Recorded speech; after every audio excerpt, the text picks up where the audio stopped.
Bugün noyabrın 25-idir. Müsavat Partiyasının qərargahında siyasi məhbuslarla bağlı tədbir keçirilir. Bu ilə bağlı video çəkilişimizə başlayırıq. Deməli, tədbirdə siyasi məhbusların ailə üzvlərinin, vəkillərin və hüquq müdafiəçilərinin iştirakı nəzərdə tutulubdur. Kimlər gələcək, bunu da indi biləcəyik.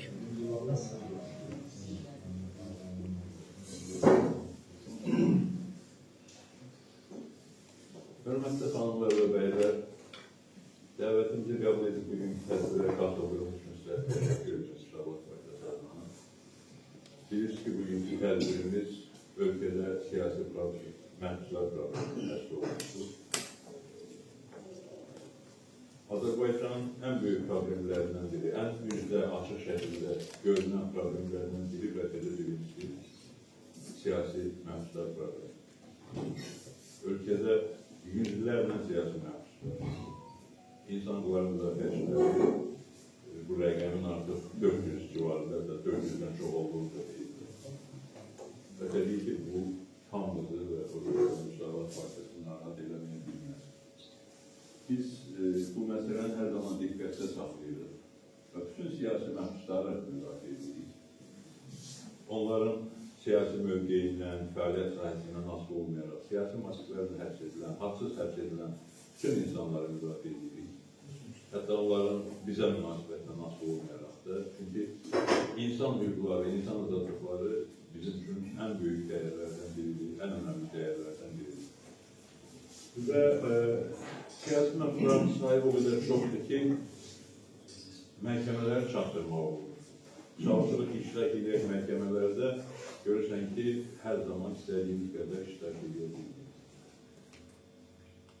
Bir dəfə burada yadınızdadır, Covid-19 məsələsində bir araya gəldik və kifayət qədər samballı, yaxşı bir tədbir keçirdik. Və sonra da həmin tədbirin nəticəsində həm ailə üzvlərinin fəaliyyət nəticəsində faktiki olaraq Covid-ı biz ölümlərindən ala bildik. Amma onun zindan problemi həll olunmuyor, digər məhbusların zindan problemi həll olunmuyor. Dediyim gibi bizi bütün məhbusların tarihi narahat edilir. Xüsusən də gənclər, xanımlar, səhhətində problem olan insanlar. Ona görə də hesab etdik ki, bir daha bir araya gəlib, birlikdə bu mövzunu müzakirə etmək və mövqeyimizi bir daha bəyan etmək yerinə çıxır. Yəni, məqsəd bir tərəfdən siyasi məsələsinin aktuallığını qüvvədə saxlamaq. Eyni zamanda bir bəyanat layihəsi hazırlamışıq, o da təqdim ediləcək və qarşıdan 8 noyabr Zəfər günü yaxınlaşır. Bu bizim hamımızın bayramıdır, bütün millətin bayramıdır və bu zəfəri bütün xalqımız bir yerdə əldə edildi. Döyüşə gedən qəhrəmanlarımız bir-birindən soruşmurdu ki, hansı partiyanın tərəfində. Bilirlər ki, döyüşə gedirsə, döyüşdə işlə gedirsə, bu vətəndaşdır, vətənə bağlı adamdır, vətənpərvər insandır, haqqı nəzarətin, millətin yanındadır. Və indi də hesab edirik ki, hakimiyyət bu tərsliyə son qoyub 8 noyabr bayramı münasibətindən bütün siyasi məhbusların azadlığa çıxması ilə bağlı qərar verir. Onların bir hissəsi əf fərmayı ilə çıxa bilərlər, bir hissəsi tutan verilməklə işlərin azadlığa bırakıla bilər, bir hissəsi başqa üsullarla. Hakimiyyətin əlmi üsullar çoxdur. Yəni, siyasi sifarişlə, siyasi qərarla həbs edildir. İstəsələr, siyasi qərarla da bütün siyasi məhbusları azad edə bilərlər. Düzdür, hakimiyyətin başı biraz qarışıqdır. Başları Ramiz Mehdiyev məsələsində qarışıqdır. O qədər qarışıq başları ki, Ramiz Mehdiyevin vətənə xəyanət və digər ağır ithamlarla hazırda gündəmdə olmasından narahat olub, bunu müxalifətə calamaq istəyirlər. Hətta o həddə çatdırıblar ki, Müsavat Partiyasının və Xalq Rəhbərliyi Partiyasının Azərbaycan siyasi səhnəsindən silinməsi ideyasını ortalığa atıblar. Absurdun absurdu. Vətənə xəyanətdə itham edilən Ramiz Mehdiyev YAP Partiyasının rəhbərlərindən biri olub hər zaman. onunla bir yerde bu prosesdə iştirak edən, onun yaxınları, onun təyin etdiyi icra başçıları, onun təyin etdiyi deputatlar, onun təyin etdiyi müxtəlif məmurlar %90'dan yukarı yəqin ki, yaxın üzvləridir. Bugün ölkədə siyasi məhbusların təsnifatları aparılır, bunu mütəxəssislər bizdən daha yaxşı bilirlər. İctimai siyasi fəallar, jurnalistlər, jurnalistlər, vətəndaş cəmiyyəti nümayəndələri, tərtər məhbusları, gəncə məhbusları və s. dindar kəsim. Amma siyasi məhbuslardan əlavə məhbusların önəmli bir hissəsi korrupsiya məhbuslarıdır. Korrupsiya əməllərinə görə 100 milyonlarla, 10 milyonlarla pul oğurlayıb həbsə düşən insanlar. Bunların əksəriyyəti yaxın üzvləridir. Nətər olur ki, dövlət çevrilişində iştirak edən yaxın rəhbərləri və təmsilçiləri, korrupsiya əməllərinə görə qanun qarşısına çağırılan şəxslər, yaxçılar, ancaq siyasətdən silmək lazım gələndə cəhbə ilə müsavat yaratır. Yəni, burada xeyli məntiqsiz, absurd məqamlar var. Ancaq bugünkü tədbirimizin məqsədi bu mövzuları aktuallaşdırmaq deyil, sadəcə yeri gəlmişkən dedim. Hər halda biz hesab edirik ki, hakimiyyət bu yanlış davranışa son qoyub, siyasi məhbuslarla bağlı prinsipial qərar verməlidir. Bunun həm dediyim kimi millətin belə vəziyyətə layiq olmadığı, millətin azad, rahat, firavan yaşamağa layiq olduğu əsaslandırır. Həm dünyadakı dəyişim prosesi əsaslandırır. Dünya dəyişim dövrünü yaşayır və Azərbaycan da dəyişməyə məhkumdur. Və bu dəyişim prosesi də azadlıqların bərqərar olmasından başlamalı və keçməlidir. Ona görə də bizim bugünkü tədbirimizdə məramımız budur. Mən həm ictimai-siyasi partiyaların ictimai-siyasi təmsilçilərini, həm hüquq müdafiəçilərini salamlayıram. Xüsusən də məhbus ailələrindən gələn qonaqları salamlayıram. Sağ olun ki, gəlmişsiniz. Bilin ki, biz sizlə bir yerdəyik və bütün bu proses yekunlaşana qədər də sizlə bir yerdə ulaşıyıq. Əlimizdən nə gəlirsə siyasi məhbusların azad olmaları üçün də, o vaxta qədər də mümkün qədər hüquqlarının qorunması üçün də edirik, edəcəyik, etmək niyyətlidir. Təşəkkür edirəm. Burada bugün xüsusi bir senaryo hazırlamamışıq. Sərbəst şəkildə kimin qeydi, təklifi var, işləməmək istəyir, başlaya bilər. Yəni, ən təcrübəli siyasətçilərdən biri mən burada, həm də ən təcrübəli siyasi məhbus ailəsi nümayəndələrindən biri Hürmət Seymur Bey, Seymur Bey'lə başlayır. Buyurun Seymur Bey. Aslında siyasi məhbus məsələsi Azərbaycan tarixinin demək olar ki, son 30 ilində bir tanqaq oldu. Yəni, Əliyev hakimiyyətə gələndən bəri Azərbaycanın siyasi məhbussuz bir dövrü oldu. Xatırlayıram ki, Avropa Şurası ilə o danışıqlar gedən vaxtı bir dəfə bir öhdəlik üzrə təkcə 720 nəfəri azadlığa bırakmışlar. Yəni, Azərbaycanda bölmələrin yüzlərlə əqidə insanı ilə, siyasi məhbusla dolu olmalı bu hakimiyyətin faktiki özünü saxlamaq, özünü mövcudluğunu qorumaq priyonlarından birinə çevirdi. Amma indiki vəziyyət bir qədər əvvəlkilərdən fərqlidir. İndi həm də hökumətin immun sistemi xeyli dərəcədə zəif düşübdür. Hökumət daxilində, Sabitdə oxunduğu məsələyə mən geniş toxunmaq istəmirəm. Hökumət daxilində hesablaşmalar gedir və bunun əlbəttə bir istiqaməti də cəmiyyətin aktiv müqavimətli olan hissəsini sıradan çıxartmağa yönəlirdi. Hökumət bu işləri kefindən eləmir, əlbəttə, həm də cəmiyyətin daha da fəallaşmasının qarşısını almaq istəyir. Siyasətin ümumiyyətlə ölkəyə gəlməsinin qarşısını almaq istəyir. Azərbaycan hökumətinin ən ciddi problemi siyasətləndir. Azərbaycan hökumətinin siyasətin arasında, yəni siyasət peşəsinin arasında bir düşmənçilik var. Bu hökumət siyasət peşəsinin bu cəmiyyətdə yer qazanmasını, populyar olmasını, insanlar tərəfindən seçilməsini istəmir. Ona görə də bir tərəfdə hökumət daxilindəki bu çarpışmaları gündəmdə saxlayır, o bir tərəfdən müxalifət və cəmiyyətə hücum edir ki, siyasəti qorxulu bir peşə kimi, qorxulu bir sahə kimi, ifadə azadlığının lazımsız və təhlükəli bir hüquq kimi, insanların başına belə deyək, bəla gətirəcək bir hüquq kimi göstərsin. Mətbuatı təhlükəli bir iş kimi göstərsin ki, jurnalist olacaqsan, tutulacaqsan. Və jurnalist olacaqsan iki variant var. Ya hökuməti dəstəkləməlisən, yandaş media olmalısan, ya da həbsə girməlisən. Siyasətlə məşğulsan, gəlməlisən, ya hakim ailəni dəstəkləməlisən. Onların yandaşlıqla başqa ifadələr işlətmək istəmirlər. Onların yanında olmalısan, ya da həbsə girəcəksən. Yəni, bütün bunların hamısı hökumətin özünü qoruma prosesidir, özünü qoruma planıdır. Amma bizim də əlbəttə bir məsuliyyətimiz var. Bu məsuliyyətimiz çox şaxəlidir. Birincisi budur ki, biz xalq hərəkatından gələn düşüncə ilə Azərbaycan cəmiyyətinin başladığı bu yolu axıra çatdırmalıyıq, daha doğrusu növbəti bir mərhələyə çatdırmalıyıq. Bu prosesin axırı növbəti bir mərhələyə keçiddir. Yəni, demokratikləşmə keçidi olmalıdır. Buna görə də azad mediamız olmalıdır, siyasi partiyalarımız qüvvətli olmalıdır, hüquq müdafiəçilərimiz qüvvətli olmalıdır, cəmiyyətimiz bütövlükdə qüvvətli olmalıdır. Bu məsələdə biz hökumətlə təbii ki, toqquşuruq. Əlbəttə, bizim məsuliyyətimizdən bəlkə də bütövlükdə cəmiyyətin məsuliyyətindən irəli gələn xeyli götür qoy eləməli işlərimiz var.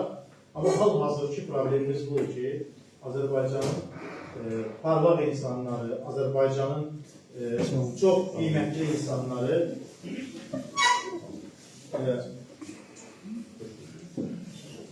həbsdədirlər və bunların həbsdə olması bütövlükdə cəmiyyətin siyasi şuuruna mənfi təsir edir, cəmiyyətin siyasiləşməsinin qarşısını alır və bizim fəaliyyətimizi məhdudlaşdırır, bizim fəaliyyətimizin imkanlarını məhdudlaşdırır. Bu baxımdan da siyasi məhbuslar məsələsi ailələrin, siyasi partiyaların, hüquq müdafiəçilərinin məsələsi deyil. Yəni, geniş bir spektri əhatə edən, cəmiyyəti bütövlükdə əhatə edən bir məsələdir, problemdir. Və mən düşünürəm ki, əlbəttə, bizim görəcəyimiz işlər çox qalmayıb, çox təəssüflü, çünki çox imkan qalmayıb. Çoxlu yazmaq, çoxlu danışmaq, cəmiyyətdə bu istiqamətdə yazmağa, danışmağa söz vermək. Bizim əsas fəaliyyətimiz bu olmalıdır. Maddi çətinlikləri var, məhbus ailələrinin maddi çətinlikləri var. Mən bunu hamısının adından deyə bilərəm. Çünki mən düşünmürəm ki, Azərbaycanda elə bir məhbus ailəsi olsun ki, onun maddi sıkıntıları olmasın, elə bir məhbus ailəsi olsun ki, onun texniki problemləri olmasın. Məsəl üçün, indi Abuzası medianın üzrə həbs olunan xanımları göndəriblər Lənkərana. Təsəvvürünüz, bu bir qısas əməliyyatıdır. Açığı, bugün ən ağırlı məsələlərdən biri oldu ki, Azərbaycanda indiyə qədər Bakıdan kənarda heç bir qadın məhbus saxlanmayıb. Ümumiyyətlə, bir saxlama yerindən başqa heç bir yerdə qadın məhbus saxlanmayıb. Sırf bir qisas əməliyyatı çərçivəsində Çevinç Vaqif qızını, Elnarə Qasımovanı, Nəriz Absalomovanı göndəriblər Lənkərana və bu əməliyyatın özü əslində hökumətin o məhbusun nəfəsdən, türmədən yazan qızlarla mübarizəsində əl atdığı bir metoddur, qisasçı bir metoddur. Ona görə də bu məsələ ilə bağlı, digər məsələlərlə bağlı, məhbuslarla bağlı, istənilən məsələ ilə bağlı bizim görəcəyimiz çox yazmaq, çox danışmaq, çox adamın yazmasına, danışmasına, cəmiyyətin bu məsələdə susqunluğunun imkan verməmək ki, cəmiyyət sussun və cəmiyyətin sustuğu görsənsin, belə bir görüntü yaransın. Yəni, bu siyasi partiyalardan kənara bir rezonans verməli olan məsələdir. İctimaiyyətin bütün təbəqələrinin görməli olduğu işlə mən düşünürəm. Bu kontekstdə də sözümü yekunlaşdırmaq istəyirəm. Bizim ən qlobal mənada problemlərimizdən bir əlbəttə ifadə azadlığı haqqında qanundur, siyasi partiyalar haqqında qanundur, qeydiyyələr haqqında qanundur. Bunlar bizim fundamental həll olunmalı, cəmiyyətimizin yolunu açmalı məsələlərdir. Amma ondan qabaq bu problemlər hamısını gündəmdə saxlamaq mən eləyər ki, bizim gündə vəzifəmizdir. Bilmirəm, bu proses nə qədər çəkəcək, 5 ay, 3 ay, 1 il ki, biz məcbur olacaq bu məsələləri gündəmdə saxlayaq ki, növbəti keçid dövrünə qədər cəmiyyət bəlkə toparlanar, amma məncə ilk vəzifəmiz budur. Təşəkkür edirəm. Çox sağ olun, məzmununa çıxış edirəm. Hörmətli bəy salamlayıram. Sağ olun ki, zamanda bu iştirak edib tədbirimizdə. Müsavat Partiyasından Dadaş bəyə söz vermək istəyirəm. Məclisin İnsan Hüquqları Komitəsinin səhiyyə müsavatdan.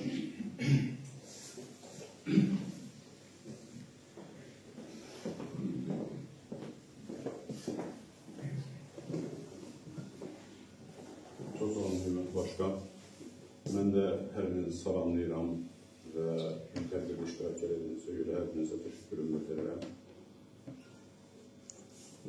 Bizim ölkəmizdə bir problem var. Bircə problem var bildiyimə görə. Ədalət problemidir. Azərbaycanda çox şey var, ədalət yox. 2013-cü ildə mən Cəmil müəllimin namizəd olarkən onun şüarını mən vermişdim. Rəqabətli həyat, ədalətli cəmiyyət. Biz hələ də bu ədalətli cəmiyyəti qura bildik. Və çox təəssüf edirəm ki, ədaləti təmin etməli olan məhkəmələr özləri ədalət məhkəmələri adları, ancaq Azərbaycanda belə bir məhkəmə yoxdur. Dünən maraqlı bir hadisə oldu. Deməli, Topuq TV-nin nümayəndələri Ruslan İzzətli və Akif Qurbanov hakimdən öz hakimliyindən imtina etməsi üçün vəsatət qaldırdı. Və bunu onunla əsaslandırdılar ki, onlar digər hüquqlarla da söhbətdə eşitdilər ki, hakim Azər Tağıyev digər hakimlərlə müqayisədə nisbətən daha ədalətli hakimdir. Ona görə də o çirkaba bulaşmaması üçün bəri başdan bu işdən çəkilməsi ilə bağlı vəsatət qaldırdılar. Təbii ki, vəsatət bütün məhkəmələr olduğu kimi vəsatət qəbul olunmadı. Amma gördük ki, onların xəbəri yox idi ki, həmin Azər Tağıyev Tofiq bəy məhkəməsində qərar verən 3 hakimdən biri. Və onun yanındakı Elnur da əsas hakimi Tofiq bəy məhkəməsində. Onun sualları hamısı çirkabın içindədir. Müsavat Partiyasının emrində belə sözlər var. Dünya bulanıb, bir durulan vaxt olacaqdır. Zalimlara divan qurulan vaxt olacaqdır. Biz elə bildik ki, hansısa bir qeyri-adi dəyişiklik olacaq və biz onları gətirib hamısını yığacağıq, onlar divan qoyacaq. Amma bu divan zaman-zaman qurulur, biz ona diqqət eləmirik. Bu divanın biri bu yaxınlarda müşahidə edildiyimiz Ana Vətən Partiyasının qurultayında quruldu. Haramçılıqla böyüklüyü övladlar bunun üzünə durdu. Bununla bağlı, bu hadisə ilə bağlı yox, buna oxşar bir hadisəni bu yaxınlarda hörmətli Mehriban Vəzir öz səhifəsində yazmışdır. Ki, deputatlardan biri övladlarının onun üzünə qayıtlıqla bağlı şikayət etdi Mollaya. Molla da onu izah eləməyə çalışıb ki, sənin atan səni halal bir zəhmətlə böyüdü. Amma sən övladlarının haramçılığına böyüdü. Sən ona görə üzünə qayıtlı. Belə divanlar zaman-zaman olur, amma biz diqqət eləmirik. Amma belə bir inan var mənim ürəyimdə ki, doğrudan da o divan qurulmasına çox elə vaxt qalmıyor. Hər tərəfdən sıxışdırılır ölkəmiz. Yəni, ölkəmiz deyəndə mən konkret olaraq hakimiyyət deyirəm. Və daxili çəkişmələrdə onlar bir yana zəiflər. İndi bəzi ehtimallar dostlarımızdan bəzilər deyirlər ki, ola bilər ki, Azərbaycan hökuməti Avropa Şurası Parlamentası Assambleyasına qayıtmaq üçün siyasi məhbuslarla bağlı hansısa qərar verir. O dərəcədə əmin deyiləm, amma hər halda bu da gözlənilməlidir. Və inanıram ki, çox etməyəcək ki, Azərbaycanda vəziyyət dəyişəcək və biz sizlə artıq siyasi məhbus məsələlərini yox, digər məsələləri müzakirə edəcəyik. Sizin hər birinizə uğurlar. Teşekkür ederim. Çok sağ olun Bey. Biz görmüşük ki ülkede siyasi mevzuların sayı arttıkça insan hakları müdafiəçilərin sayı arttı. Ancaq Azərbaycanda hakimiyyət bu tendensiyanı başa düşmək üçün siyasi mevzuların yanaşı insan hakları müdafiəçilərini də sıkıştırmalı, bu göstərilməkdə görülməyə başlayıb. Və nadir siyasi insan hakları müdafiəçilərinin biri dostumuz Zəfər bəy burada, Zəfər Əhməd, o sözü Zəfər bəy vermək istəyir.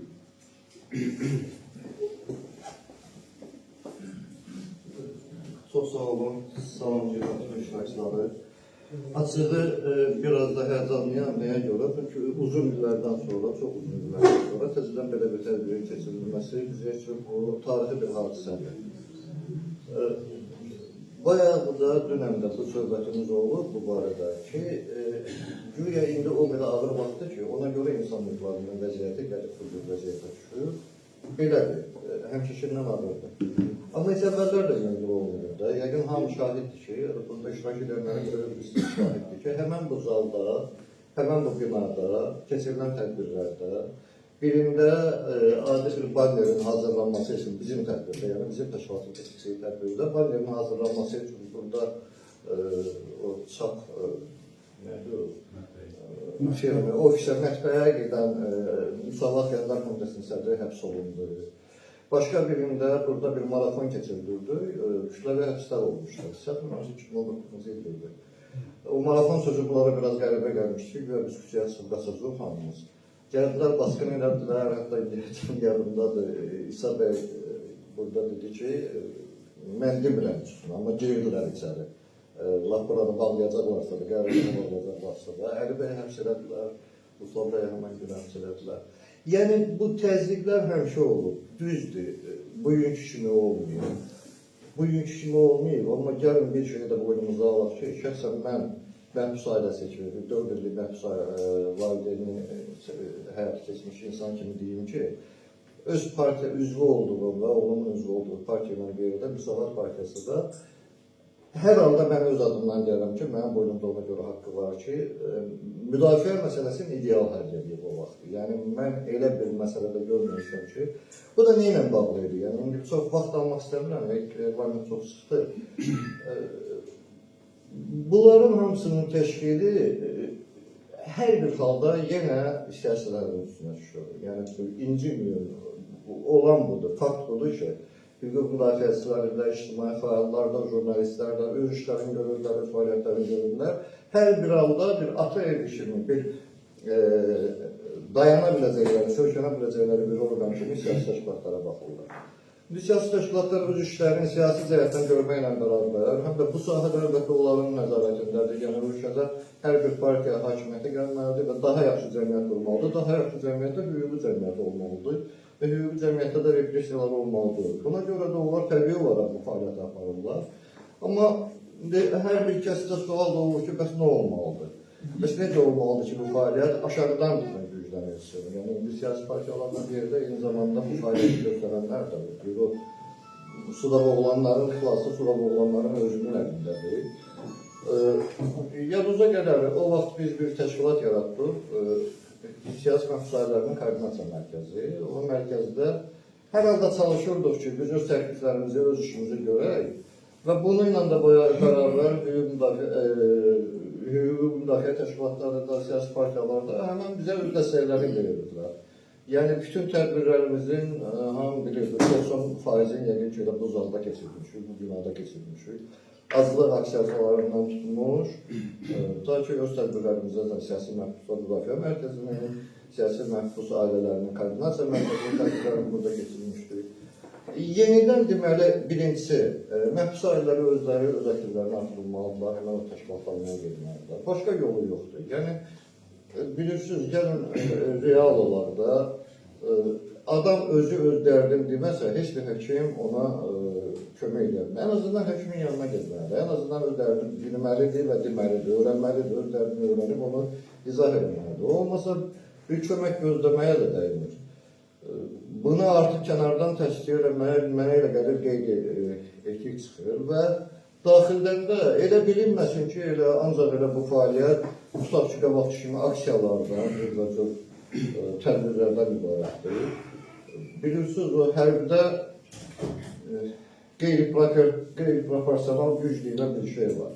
Yəni, düşmən demək istəmirəm, rəqibin qabağında zəif olanda hansısa bir yüngül silahla deyək, bir ağır silahların, müasir silahların qabağına çıxmaq üçün də mübarizə metodları vardır. Düzdür, biraz çətindir, biraz uzundur, amma başqa yol olmayanda həmən bu qeyri-proporsional yol seçilməlidir. Buna görə də mən arzu edirdim ki, məhbus ailələri, hüquq müdafiəçiləri ilə bir yerdə, siyasi təşkilatların nümayəndələri, hüquq müdafiəsi ilə məşğul olan şəxslər ilə bir yerdə bu barədə bir fikirləşsinlər. Bir də hüquq müdafiə sahəsinə də indi bu obyektiv səbəblər də əlbəttə da indi bir-birinə ötəyə bilər. Ev aramızda yoxdur, indi hələ ki nə bir fəlsəfə yoxdur, nə başqa bir anlamlı aramızda yoxdur.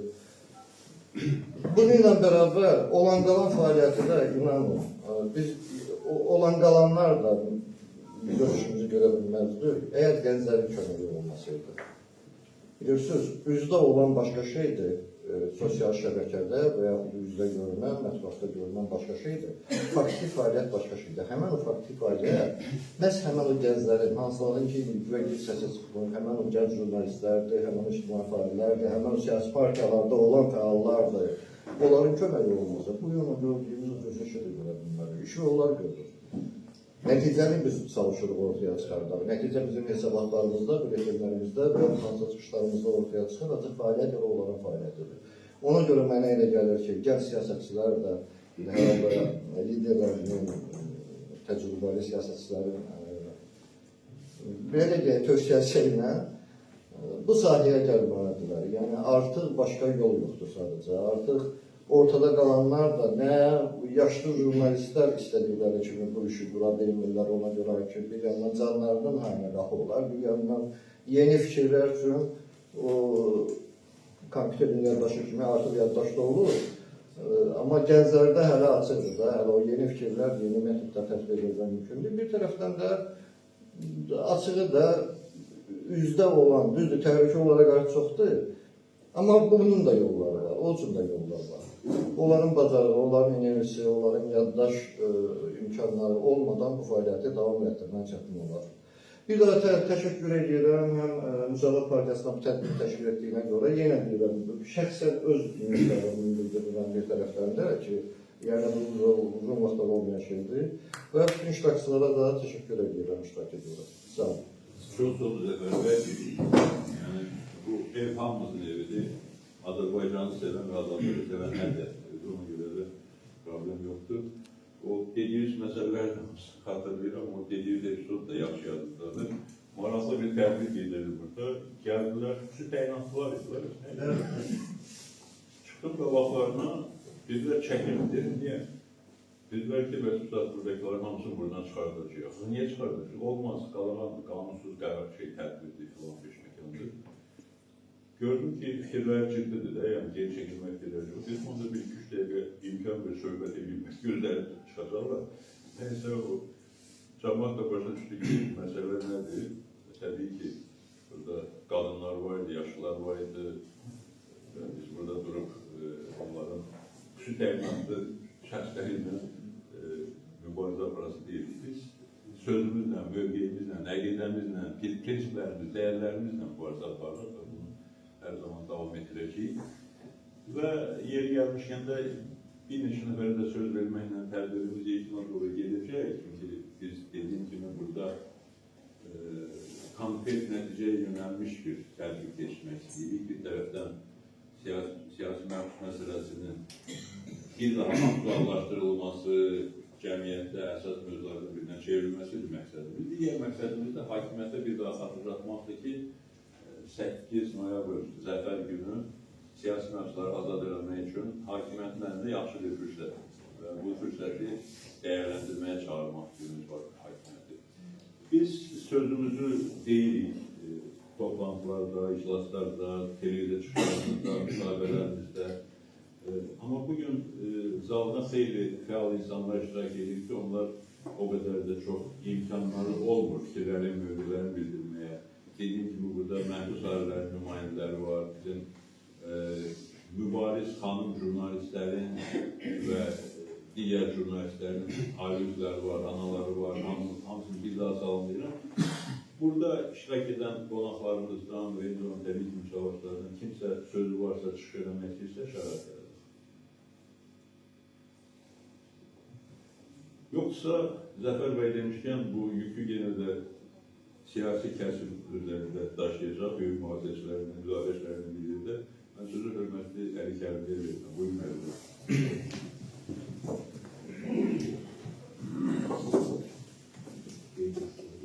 Teşekkür edirəm. Hörmətli xanımlar və bəylər, hamınızı salamlayıram.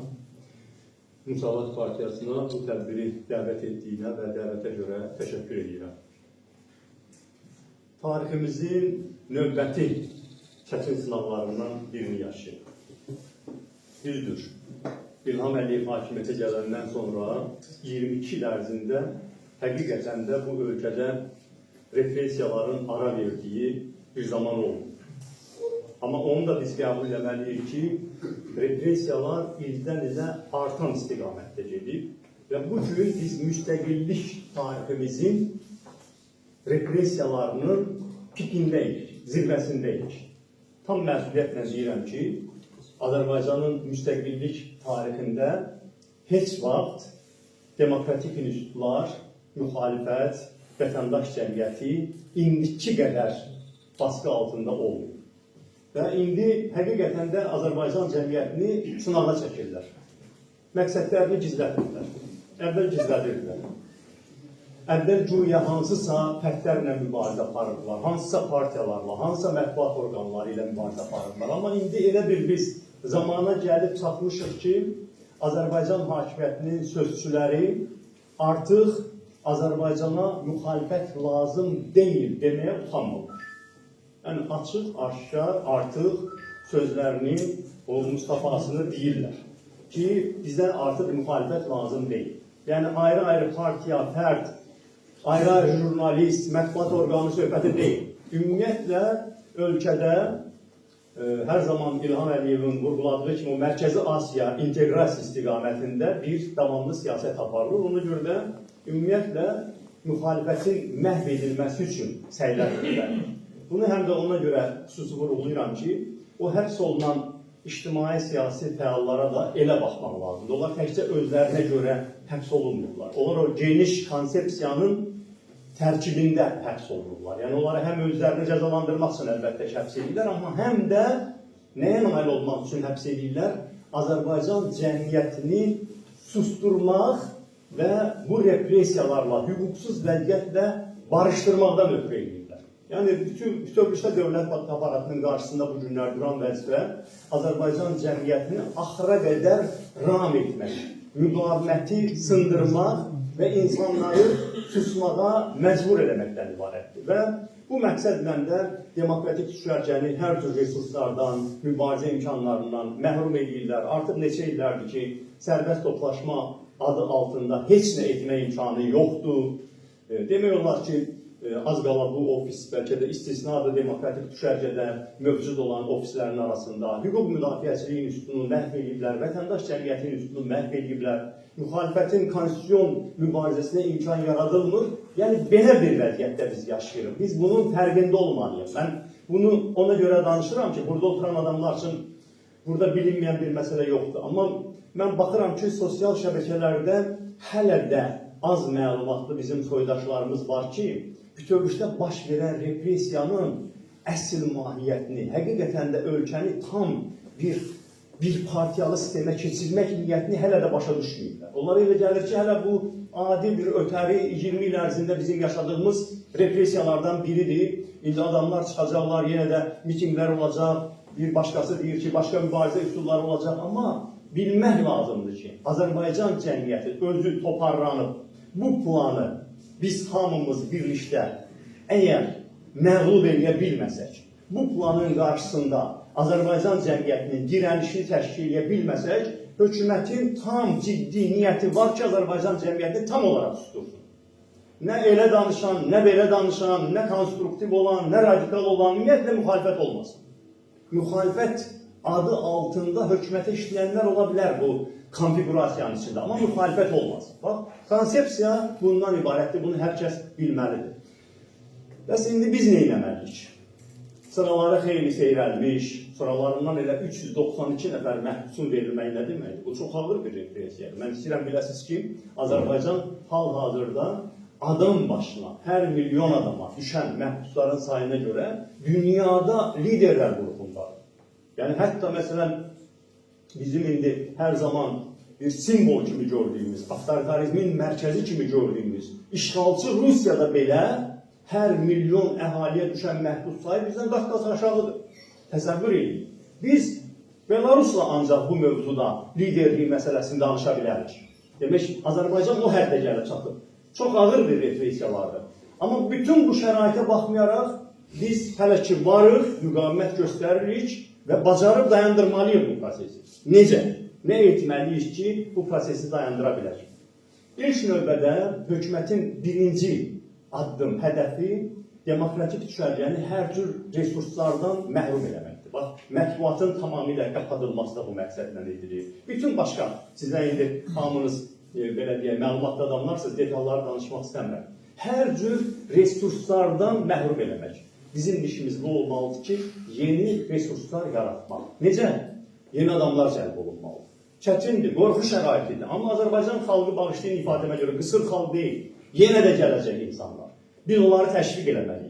Yeni adamlar, yeni gənclər, gənc olmayanlar, günənə qədər dözüb bir təhər, özünü saxlayıb, mən qarışmayayım, mən sizlə ötüşər bu işlər düşünən insanlar indi qoşulmalıdırlar mübarizəyə. Biz onlarla açıq danışmalıyıq. Bir millətin xilasını yalnız bir neçə min fədakar insanın boynuna yükləməyə bütün bir millətin haqqı yoxdur. Azad olmaq istəyirikmi? Millətcə azad olmaq istəyiriksə, zəhmət çəkib içimizdən daha çox fədakar insanlar çıxarmalıyıq. Mətbuat tam qapandığına görə sosial şəbəkələrin imkanlarından daha yaxşı istifadə etməyə bacarmalıyıq. Baxamınız, bu ağıllı telefonlardan istifadə edirsiniz. Görürsünüz ki, xüsusən mənim mənsub olduğum nəsil, bizdən biraz cavan, biraz yaşlı insanlar həmin o telefonların əslində qabiliyyətlərinin 10-15%-dən istifadə edir. Amma o telefonlar bilirsiniz nə imkanlara sahibdir. O cümlədən sosial şəbəkələrin imkanlarından biz hələ təslim olmayanlar da axıra qədər yaxşı istifadə eləmirik. Ona görə mən hər kəsə çağırıram ki, bu istiqamətdə işləyək ki, biz sosial şəbəkələrin yaratdığı imkanlardan istifadə edək ki, heç olmasa əgər bizi meydanlardan sıxışdırıb çıxarırlarsa, ictimai rəyi də istədikləri kimi manipulyasiya edə bilməsinlər. Bax, bizim əsas müttəfiqimiz, güc qaynağımız olmalı ictimai rəyin hökumət üzərində baskısı. Biz Azərbaycan cəmiyyəti o şəraiti yaratmalıyıq ki, İlham Əliyev günün birində düşünsün ki, yaxşı bu qədər həbs elədim, bütün dünyada özünün çıxışında vardı. Bizim hakimiyyətimizi diktatura kimi artıq yazmağa, təqdim eləməyə başladılar, amma yenə də Azərbaycan cəmiyyətini sustura bilmədim. Deməli ki, ictimai rəydə məni qınıyır, bəlkə başqa variantı yoxdur. Bax, bu qənaətə hakimiyyətin özünün gəlməsindən ötürü onu bu qənaətə gətirəcək iki faktor var. Biri odur ki, demokratik düşərgənin müqaviməti güclü olmalıdır və o əmin olmalıdır ki, hətta o 392 sayını biraz da artırsa da Azərbaycan cəmiyyətini tam sustura bilməyəcək. Birinci faktor budur. İkinci faktor da ictimai rəyin baskısı olmalıdır ki, İlham Əliyev, ətrafı, komandası əmin olmalıdırlar ki, repressiyaları nə qədər gücləndirsələr də, nə qədər çox insanı həbs edəsələr də, ictimai rəyi idarə edə bilmirlər. İctimai rəy onları qınır. İctimai rəy qəbul eləmir ki, 21-ci əsrdə müxalifət bu şəkildə divan tutulsun. Rəqiblərinlə bu şəkildə mübarizə aparasa, ictimai rəy, xalqın ictimai vicdanı durdurmalıdır Azərbaycan hakimiyyətini. Əlbəttə ki, mən bilirəm ki, bir çox insanlarda ruh düşkünlüyü var. Bu repressiyalar ciddi bir qorxu da yaradır və bəziləri səmimi şəkildə də inana bilmirlər ki, ictimai rəy nəyisə dəyişə bilərmi? Onlara səslənirlər. Bəli, dəyişə bilər. Çünki Azərbaycan hakimiyyəti də başa düşür, özünü o yerə qoysa da ki, başa düşmür, amma başa düşür ki, bütün indiyə qədər ki, avtoritar rejimlər, tək adam hakimiyyətləri özlərinin hətta ən güclü olduğu dönəmlərdə məğlubiyyətə düçar olurlar. Yəni, bunu Azərbaycan hakimiyyəti necə bilməyə bilər? Sağında, solunda, ətrafında baş verir bu hadisələr. Deməli, onlar görürlər ki, həqiqətən də bu sadəcə söz deyil, hakimiyyətin mənbəyi xalqdır. Xalq onu dərk edənə qədər onun başında hər cür oyun açmaq olur. Amma bir gün xalq dərk edəndə ki, artıq o özü qalxıb taleyinə sahib çıxmalıdır, yer üzündə elə bir qəddar, sərt rejim olmayıb ki, xalqına axıra qədər qalib gələ bilsin. Axırda xalq qalibdir. Deməli, burada xalqın mövqeyindən hətta avtoritar, sərt rejimlər də əmin olmalılar, onu nəzər almağa məcburdular. Çünki son sözü axırda xalq deyir. Ona görə də ictimai rəy çox önəmlidir. Və bu baxımdan mən hər kəsin ruhdan düşməməyə, və daha çox resurslar cəlb eləməklə ictimai rəydə Azərbaycan hakimiyyətinin bu repressiyalarını məhkum eləməyə çağırırlar. Və Azərbaycan hakimiyyəti üçün yaxşı olmayan bir xəbərim var. Onlar bilməlidirlər ki, istənilən halda, bir daha vurğulayıram, bu repressiyalar hətta bundan sonra da daha da şiddətlənsə belə, o rəqəmlər nə qədər artmağından asılı olmayaraq, iki mühüm faktor bizim xeyrimizədir və o iki mühüm faktor imkan verməyəcək ki, Azərbaycan cəmiyyəti axıra qədər susturulsun və Azərbaycanda gerçəkdən də bunların arzuladığı kimi o əbədi tək adam hakimiyyəti formalaşsın. Hansı o iki faktordur? Biri coğrafiyadır. Bax, mən əminəm ki, bu rejimin mənsubları, onlar da taleylərinə şikayətlənirlər ki, gərək bu Azərbaycan elə burada, Cənubi Qafqazda, Avropanın yanında, Avropa coğrafiyasında olaydı. Olmaz ki, bizim ölkəmizdə bu körfəzin qırağında olardı, ya Mərkəzi Asiyada olardı, istədiyimizi eləyərdik. Bizə də kart blanş verilərdi bundan ötürü. Azərbaycan, Avropa siyasi coğrafiyasının bir tərkib hissəsi. Və Avropada, əlbəttə ki, biz təcrübəmizdən görürük ki, 10 illər ərzində belə bir avtoritar rejim mövcud ola bilir, amma əbədi ola bilməz. Deməli, bu coğrafiyada olub, nə Azərbaycanın, nə Belarusun, nə Gürcüstanın əbədi avtoritar rejim, ailə hakimiyyəti qurmaq şansı yoxdur. Bu bir faktordur. Amma ondan daha vacib olan və özümüzdən asılı olan faktorlar. Nədir o? Azərbaycan hakimiyyətinin sayəsində bugün Azərbaycan dünyanın ən repressiv 10-15 ölkəsindən birinə çevrilir. Amma baxın, o bizim indi düşdüyümüz bu saatki siyahıda olan ölkələrin əksəriyyətinin demokratik keçmişi heç yoxdur. Bir-iki bizdən başqa ölkə var ki, bizim günümüzdə. Onların demokratiya ənənəsi olub, tutaq ki, Rusiya kimi, hətta Belarus kimi. Amma yerdə qalanların bir-bir sadalamayın. Onların ümumiyyətlə tarixlərində demokratiya olmuyor. Və onlarda o ənənə yoxdur. Bizim tariximizdə Xalq Cumhuriyyətinin şərəfli ənənəsi var. Biz vaxtı ilə qurduğumuz cumhuriyyətlə dünyanın məşhur idealist lideri, o zamanki ABŞ prezidenti Wilson'ı təəccübləndirmişdik. Bizimlə eyni dildə danışırlar. Bizim kimi azadlığı sevirlər. Azadlıqdan yanadırlar deyə öz həmfikirlərinə təqdim edirdi Azərbaycan liderlərini. Biz 20 yanvarı yaşamış və yaşatmış xalq. Biz dünyada ilin xalqı olmuş xalq. Və sonra da Xalq Cəbhəsinin bir illik hakimiyyəti dövründə biz çox ciddi islahatlar həyata keçirə bilmiş bir xalqıq. Və nəhayət 32 ildir avtoritar rejimə qarşı müqaviməti davam etdirən və işğalla barışmayan xalq. Ona görə də bizim potensialımız böyükdür. Bizim şansımızdır ki, bizim tariximizdə Xalq Cumhuriyyəti ənənəsi var, Rəsulzadə yolu var, Xalq Cəbhəsi hərəkatı var, Elçibəy yolu var və bu böyük şəxsiyyətlərin məktəbləri, bu elə-belə söz deyil. Və bu yoldan gəlib keçən minlərlə insan, bu tarixi irs bizi təslim olmağa qoymayacaq. Azərbaycan xalqı təslim olmayacaq. Azərbaycan xalqı mübarizəni davam etdirəcək. Və Azərbaycan hakimiyyəti bilməlidir. Bugünkü bu tədbirin yekun bəyanatında var, mən də oxudum, dəstəkləyirəm bəyanatı. Azərbaycan hakimiyyəti bilməlidir ki, onsuz da dayanmaq lazım. Onsuz da bu işin perspektivi yoxdur. Ona görə də 8 noyabrda yaxşı bir fürsət ola bilər. Siyasi məhbusların azad edilməsinə başlamaq lazımdır. Bir daha vurğulayıram, bunun alternativi yoxdur. Gecikdirə bilərlər. Amma bunun alternativi yoxdur. Azərbaycan tək səsli, tək partiyalı, işğalla barışmış dövlətə çevrilməyəcək. Ona görə də zərərin harasından dayansan kardır prinsipi ilə indi dayanmaq lazımdır. Diqqətinizə görə sağ olun. Teşekkür ederim. Bu maraqlı çıxışlar və önemli təkliflərə, mülahizalərə görə çox sağ olun. İndi sözü Müsavat Partiyasının məclisi sədri, özü də stajlı məmurların Arif Adiliyə verin. Buyurun Arif Bey. Çox sağ olun İsa bəy. Təşəkkür edirəm. Hörmətli xanımlar və bəylər, hörmətli qonaqlar, əziz dostlar. Bugün biz çox mühüm bir məsələni müzakirə edirik. Təbii ki, siyasi məhbus problemi ilə əlaqədar ən çox əziyyət çəkən elə ilk növbədə siyasi məhbusların özləridir. Sonra onların ailələridir. Sonra onların təmsil etdiyi siyasi qüvvələr və bütövlükdə Azərbaycan cəmiyyətidir. Çünki biz bu problemləri zaman-zaman yaşayırıq. Siyasi məhbusların özləri və siyasi məhbusların ailələri isə bu problemi an-ban yaşayırlar. Onların həyatında siyasi məhbus dövrü, elə bil ki, onların ömürlərindən uğurlanmış bir dövrə çevrilir, onların səhhətinə ciddi təsir edir və s. Ancaq problem yalnız bundan ibarət deyil.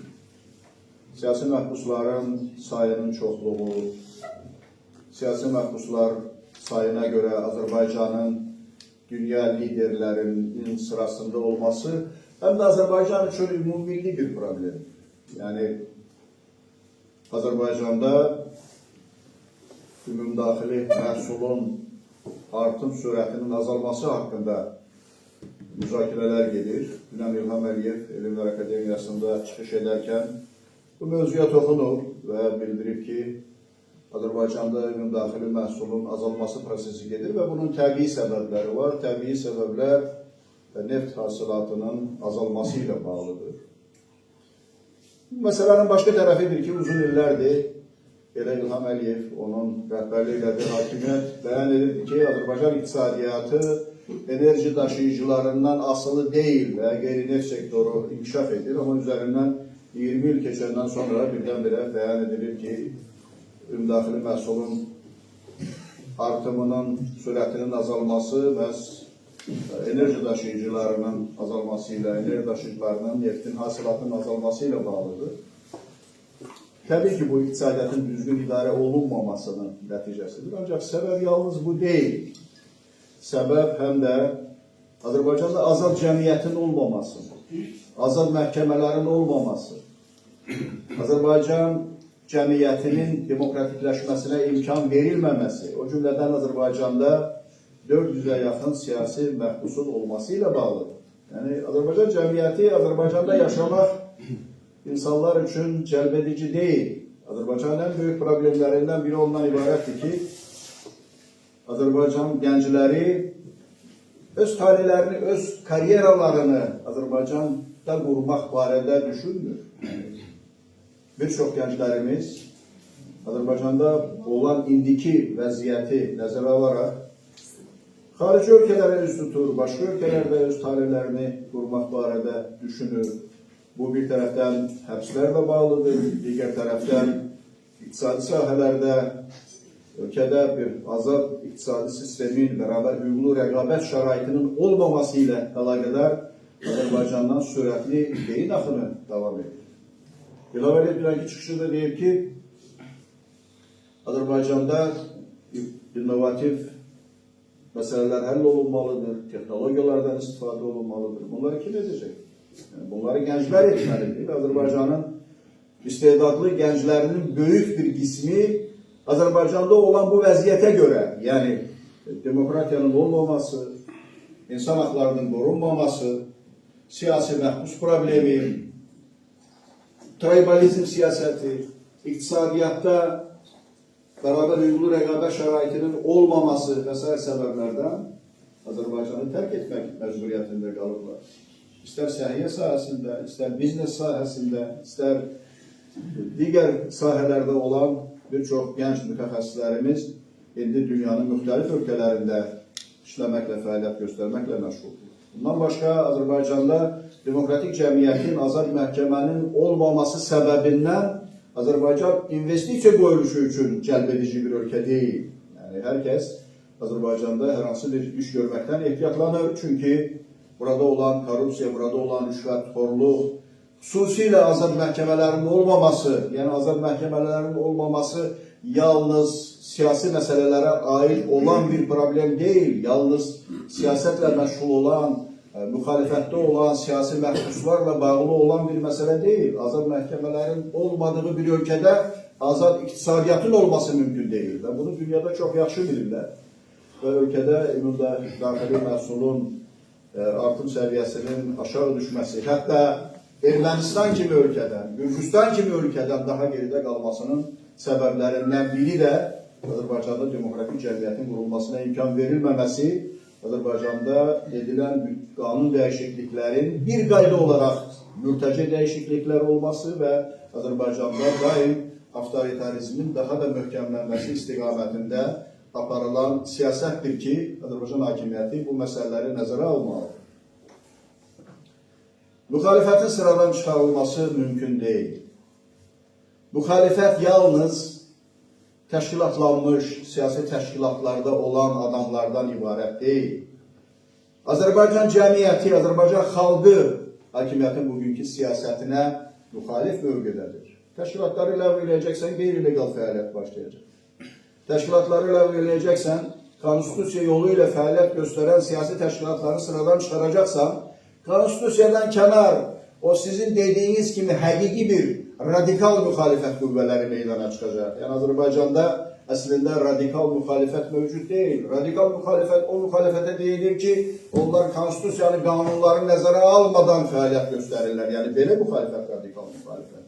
Azərbaycanda əslində radikal müxalifət yox, radikal hakimiyyət mövcuddur. Çünki bizim əsas tələbimiz Azərbaycan hakimiyyətindən hətta qüsurlu olan, hətta problemli olan konstitusiyaya əməl olunması, qanunlara əməl olunmasıdır. Amma Azərbaycan hakimiyyəti qanundan kənar fəaliyyət göstərməklə əslində faktiki olaraq radikallığa yol verən bir siyasət yürüdür və radikal siyasət yürüdür və əgər legitim, açıq fəaliyyət göstərən legal siyasi təşkilatların ləğv olunması nəticə etibarilə ölkədə həqiqi bir radikal müxalifət qüvvələrinin ortaya çıxmasına gətirib çıxara bilər ki, bu da yalnız Azərbaycan hakimiyyətinin yox, bütövlükdə Azərbaycan cəmiyyətinin, Azərbaycan dövlətinin problemidir. İlham Əliyev dünənki çıxışında dedi ki, yaxın aylarda sizə xoş xəbərlərim olacaq. Şimdi biz baxdıq, nəyi nəzərdə tuta bilər?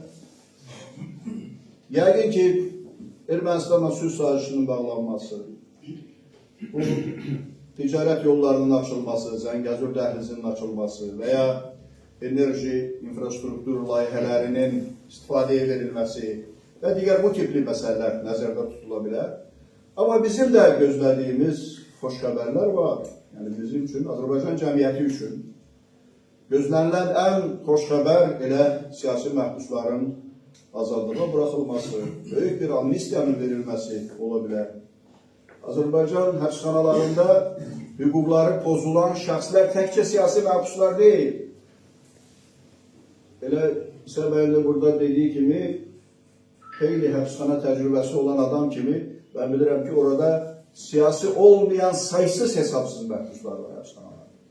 Azərbaycan həbsxanalarında həddən artıq çox məhbus var və bu məhbusların azadlığa çıxması, nəhayət Azərbaycanda amnistiya verilməsi, cəzaların yüngülləşdirilməsi, cəzalarının bir hissəsini çəkmiş adamların azadlığa buraxılması lazımdır. Azərbaycan cəmiyyəti üçün xoş xəbər bu olar. Azərbaycan cəmiyyəti üçün xoş xəbər quru sərhədlərinin açılması ola bilər.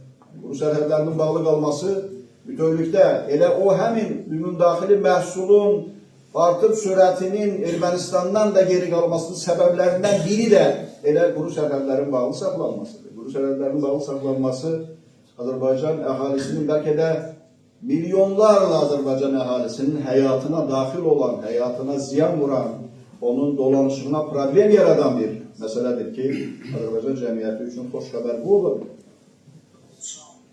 İndi 8 noyabr Zəfər gününün 5 illiyinə hazırlaşırıq.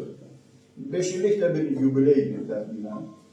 Və bu tarixin xüsusi qeyd olunması, bu Ümumxalq bayramının xüsusi qeyd olunması həddən artıq vacibdir.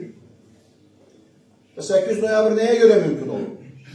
Yəni, təbii ki, ilk növbədə ordumuzun, əskərlərimizin şücaəti, şəhidlərimizin qanı, qazilərimizin öz sağlamlıqlarını itirməsi hesabına Azərbaycan resurslarının bu prosesdə cəlb olunması, Türkiyənin və digər dost dövlətlərin bizə verdiyi siyasi informasiya yardımı və digər amillər, digər səbəblər mövcuddur. Amma ilk növbədə biz vətəndaş həmrəyliyi hesabına 8 noyabrda zəfər qazanmağa və ərazilərimizi işğaldan etməyə nail olmuşuq. Amma siyasi məhbusların olması, Azərbaycanda heç bir aidiyyəti olmadan birdən-birə müxalifət üzərinə tamamilə ağla sığmaz ittihamlarla hakimiyyət tərəfindən hücum edilməsi və bu prosesin permanent xarakter alması Azərbaycanda vətəndaş həmrəyliyinə yox, əksinə vətəndaş qarşıdurmasına xidmət edir. Ona görə noyabrın 8-də, Zəfər gününün 5 illiyində siyasi məhbusların azadlığa buraxılması, böyük bir amnistiyanın verilməsi, ümumiyyətlə cəmiyyətdə qarşıdurma siyasətinə, düşmənçilik siyasətinə son qoyub, nəhayət milli həmrəylik siyasətinə qayıdılması həddən artıq vacibdir.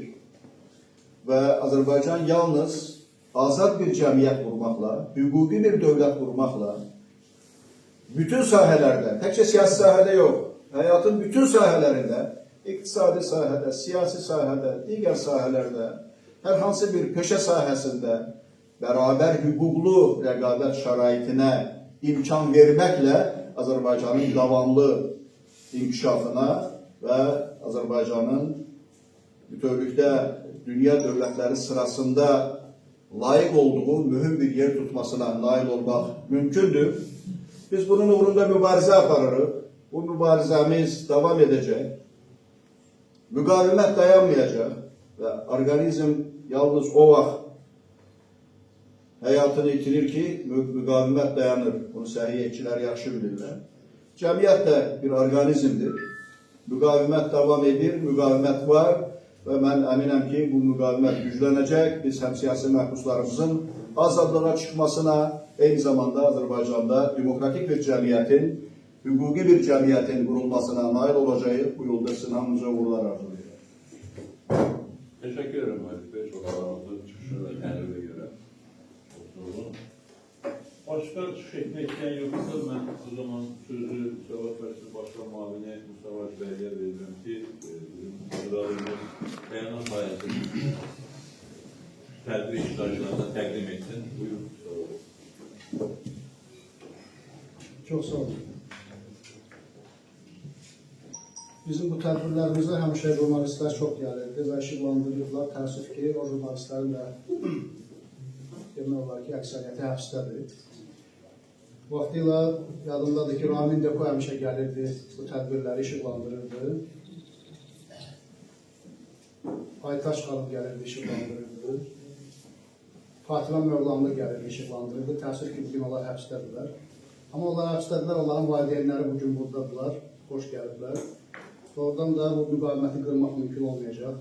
Nəinki müxalifəti, ümumiyyətlə bu medianı da məhv etmək mümkün olmayacaq. Bugün kimlərsə həbs olunursa, sabah ən azı tədbirdə bir iştirakçı kimi onların valideynləri onlara əvəz edirsə, bu böyük bir mesajdır. Bəyanat layihəsini oxuyuram. Azərbaycanda 30 ildən artıqdır ki, insan haqları mütəmadi olaraq və kütləvi şəkildə pozulmaqdadır. Azərbaycan xalqı faktiki olaraq fikir, ifadə, sərbəst toplaşma, seçki, hərəkət və digər azadlıqlardan məhrum edilir. Cəmiyyəti qorxu altında saxlamağı qarşısında məqsəd qoyan hakimiyyət ölkədə repressiya siyasətini davam etdirir. Abzas Media, Toplum TV, Meydan TV, Kanal 13 və digər media orqanlarında çalışan və onlarla əməkdaşlıq edən 30-dan artıq jurnalist və ictimai fəal, o cümlədən 9 qadın jurnalist əsassız olaraq həbsdədirlər. İndi də Hürriyyət qəzetinin rəhbərliyinə qarşı müəmmalı cinayətçi qaldırılır. Hakimiyyət müxalifəti və ictimai sektoru daim təzyiq altında saxlayır, tənqidçiləri susturmaq üçün mütəmadi olaraq qanunsuz həbslər həyata keçirir. Hüquq müdafiəçilərinin hesablamalarına görə ölkədə 350-dən artıq siyasi məhbus var. Tofiq Yaqublu, Zamin Salayev, Ələsgər Məmmədli, Şəmşəd Ağa, Hafiz Babalı, Ələddin Ələsgərli və digərlərinin səhhətində ağır problemlər olmasına baxmayaraq onların müalicəsinə imkan verilmir. Biz bu bəyanatı imzalayanlar əminik ki, daim azadlığa can atan, hər fürsətdə dövlətin müstəqilliyinə nail olan Azərbaycan xalqı azad yaşamağa layiqdir. Azərbaycan xalqı, o cümlədən siyasi müxalifət və vətəndaş cəmiyyəti dövlətimizin ərazi bütövlüyü uğrunda aparılan müqəddəs mübarizədə ordumuzun yanında olub. Biz Azərbaycan hakimiyyətini bu amili nəzərə almağa, 8 noyabr Zəfər günü ərəfəsində ölkədə həmrəyliyin yaranması istiqamətində addımlar atmağa çağırırıq. Azərbaycan hakimiyyətindən ölkə konstitusiyasına və imzaladığı beynəlxalq konvensiyalara əməl olunmasını, bütün siyasi məhbusların dərhal azad olunmasını, ölkədə söz, media, sərbəst toplaşma və digər fundamental hüquqların təmin olunmasını tələb edirik. 4 noyabr 2025-ci il Bakı şəhəri. Teşekkür ederim Mustafa Bey. Kimin qeydləri var, sualları var bu layihə ilə bağlı? Diqqətlə oxuyanlardan biri hörmətli Selmi Bey.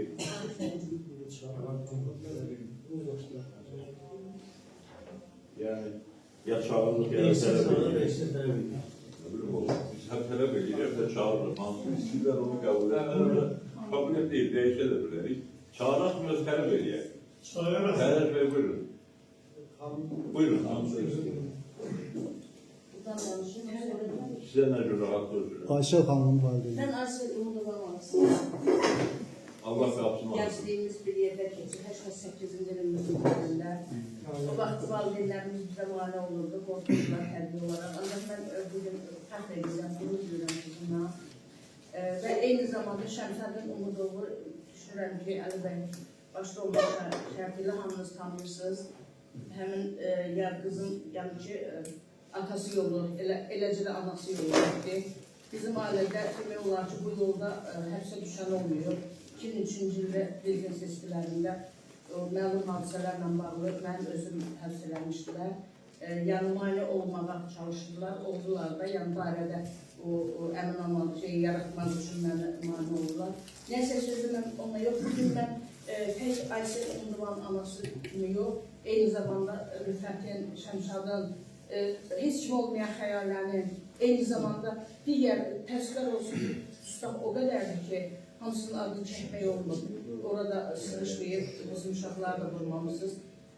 İncimirik, amma ev yoxdur, ya dalğınlığa gəlib, ya vaxt olmayıb. Qeyd eləmək istəyirəm ki, mən çox təəssüf hissi ilə qeyd eləmək istəyirəm ki, əvvəldən məhkum, siyasi məhbus olanda evdə oturanlar belə, yaşlı adamlar da buna reaksiya verirdi. Ancaq indi də susqunluq yaradıblar bizdə. Biraz qorxu, biraz biganəlik. Dünyada ən qorxulu şey biganəlikdir. Mən Zəfər bəyə təklif edirəm ki, həmin o siyasi məhbuslara dəstək belə bir şey yaradaq, qurum yaradaq. Dünya ən azından, mən özüm qeyd sədriyəm, təbii ki, mənə layihə vermirlər. Özü 20 il qeyd sədriyəm, o dünyanın sırağı bilmiyor. Dövlət içində işləmişəm uzun illər. Təbii ki, Ayselə görə və keçmişdə cəhlənin üzvü olduğuma görə, Şəmsəddinin yoldaşı olduğuma görə və sairə axırı ən xırda detallar bilirsiniz ki, bu cılız hakimiyyət üçün böyük bir, necə deyim, faktdır. Ona görə mən təklif edirəm ki, belə bir yenə də siyasi məhbuslara, bilirsiniz, biganəliyi aradan qaldırmaq üçün, ən azından xatırlatmaq üçün, yada salmaq üçün ki, bizim uşaqlarımız saxsız yeri orada yatır. Və yoldaşların hansısa qeyd elədi ki, bu hakimiyyət gələndən siyasi məhbussuz dövrümüz olmuşdur. Mən düşünürəm ki, biz gözləyə, ümid eləyə, indi də hamımız, yəni real danışmadıq ki, 7 noyabr, 8 noyabrda buraxacaqlar və ya yeni ildə buraxacaqlar, bəlkə də martda buraxacaqlar. Biz real, heç birimiz real söz deyəmir bölüm təsvir olsun ki. Ona görə ən azından etirazımızı o formada bildirək. Hansı bütün imkanlardan istifadə edək, bütün dünya dövlətlərindən tanıdaq ki, bu qədər. Yəni, düşünürəm ki, elə bir qurum yaratsaq, siyasi məhbuslarla bağlı, ən azından digər dünya dövlətlərinə çıxışımız olar. Dünən biz Alman deputatıyla daha doğrusu söhbət elədik. Təbii ki, müəyyən şeyləri, o sahəyə aid olan şeyləri təbii ki, bütün sıfırlığı ilə dedik və ən xırda detalda bizim üçün böyük bir olur. Təşəkkür edirəm dəvətiniz üçün. Burada köhnə dostları Arif bəydir, Nusrə, siz özünüz deyir, Əli Kərimli deyir. Biz o vaxtı cəbhənin vaxtında 88-lərdən deyirəm, lap gənc vaxtlarımızdan üzü bu yana mübarizə aparmışıq, müəyyən səbəblərdən biraz ayrılmışıq. Ancaq düşünürəm ki, Şəmsəd Nurmudovu hamınız tanıyırsınız, tanıyırsınız. O da salamlarını çatdırdı sizə. Növbəti dəfə özlə iştirak edəcək inşallah. Mən bu günləri, siz ayrı seçdirik, daha doğrusu ayrı istəyirlər ki, müsabatla cəbhənin arasında nəsə salsınlar. Təbii ki, evdə də ailə, qardaş bacının, ana balanın söhbəti olur. Amma bu xırda detalları imkan verməməliyik artırmağa. Mən təşəkkür edirəm ki, siyasi məhbusların adından və əl-ələ verən təkcə siyasi məhbuslara yox, təkcə qızıma görə demirəm, Azərbaycanı azad edəyək. Məhbuslarımıza da bizim salamlarımızı çatdırın.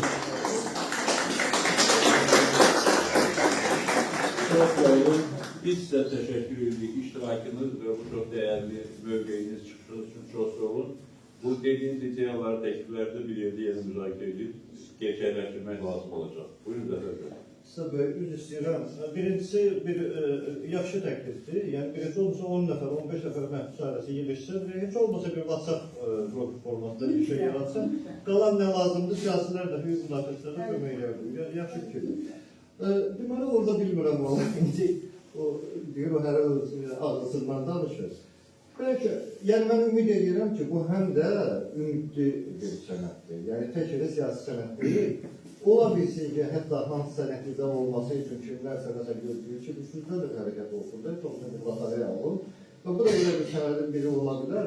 Ona görə mən istəyərdim ki, bilmirəm, necə məsləhətdir. Bugün Azərbaycanda cəzaçəkmə müəssisələrində məhbuslara real sayı təxminən 12-15% imkandan artırdır. Yəni bir misal gətirin ki, 10 sayılı cəzaçəkmə müəssisəsində 354 nəfər bugün yerdə yatır. Ancaq yerdə yatır. Yəni onların benim yatırımları baxmayaraq ki, İlman zalı ləğv olunub, o kazarma düzəldiklər, baxmayaraq ki, bir də kafe ləğv olunub, kazarma ediklər, yenə 354 nəfər yerdə yatır. Bəlkə orada belə bir bəndə həmən orada bir cümlə var idi. Onun üçün də sanmaq olar ki, eyni zamanda məhbusların sayının həddən artıq ağır olması, onsuz da ağır olan vəziyyəti biraz daha ağırlaşdırır. Və belə bir tədbir, yəni ümumi əfvin və ya amnistiyanın verilməsi həm də bu məsələyə bəlkə təsir edir. Təşəkkür edirəm. Yaxşı təklifdə gərək etiraz yoxdursa, Mustafa bəy, bu təklifdə orada əlavə edilir sənədə və Seymur bəyin təklifi biraz məni çətinə saldı. Yox, riskli olur. Yəni, qalmazlar. Sadəcə diqqətini çəkir. Yəni, Zəfər bəy də deyir ki, bu bir ümid tələb edilir. Çağırış edək. Çünki tələb eləmək, burada iştirak edən adamlar ömürlərə tələb eləməkdə gedir. Tələb eləməklə bağlı bir problemimiz yox. Daha ağır, daha sərt sözlər də işlədir. Amma indi Burada abzaslardan birində tələb də var. Axırda tələb də var. Onu çağırış edir. İkisi də var. teknolojik onu çağırışla alabilir. Ben şahsen bir problem görmüyorum. Çünkü bizim isteğimiz burada özümüzü reklam değil, açıktan. Bizim məqsədimiz siyasi məhbusların azadlığına nail olmaq maksimum, minimumda onların vəziyyətini yüngülləşdirməkdir. Ona görə də burada deyilən təkliflərin hamısını biz qəbul edirik. Yəni ki, o axırda da tələb yox, çağırış sözü, bu təkrar olunsun. Ondan başqa Könül xanım, bizim partiyamızın divan üzvü və Gender Komitəsi sərbi Könül xanım təklif edir ki, növbəti dəfə bir siyasi məhbuslar üçün isti geyim və kitab və s. yığımı tədbiri kampaniyası təşkil edir. Əvvəllər bunu vətəndaş cəmiyyəti nümayəndələri təşkil edirlər. Onların da əksəriyyəti ya həbsdədir, ya da həbs tərəf təşkilləri. Ona görə görünür bu məsələdə biz siyasilər və siyasətə yaxın insanlar həllləməliyik. Yəqin etiraz yoxsa biz o məsələni düşünüb yapmaq var, o kampaniyanı başlamaq var və məlumat yayarıq və kim istəyər o prosesdə iştirak edir. Başqa təkliflər, qeydlər varmı? Yoxsa mən bir daha hamınıza ürəkdən təşəkkür edirəm. Bizim bu dəvətimizi qəbul edib və gəldiyiniz üçün və çox önemli çıxışlar etdiyiniz üçün və çox diqqətlə də burada deyilən şeylərə qulaq asdığınız üçün və burada deyildiyi bir daha təkrar edirəm ki, məhbuslarlarına xahiş edirik ki, siyasi məhbuslara bizim salamlarımızı, hörmətlərimizi, onlarla bir yerdə olduğumuzu çatdırsınlar və inanırıq ki, bu məsələ həllini tapacaq. bunun üçün bizdən asılı nə varsa edəcəyik. Fürsətdən istifadə edib bir daha 8 noyabr Zəfər günü münasibətindən öncədən sizləri və sizin simanızda bütün vətəndaşlarımızı, xalqımızı təbrik edirik. Çünki bu bayram Azərbaycan xalqının bayramıdır, bizim bayramımızdır və hamıdan çox bayram qeyd etməyə xalq kimi bizim də yardım haqqımız var. Çox sağ olun, var olun.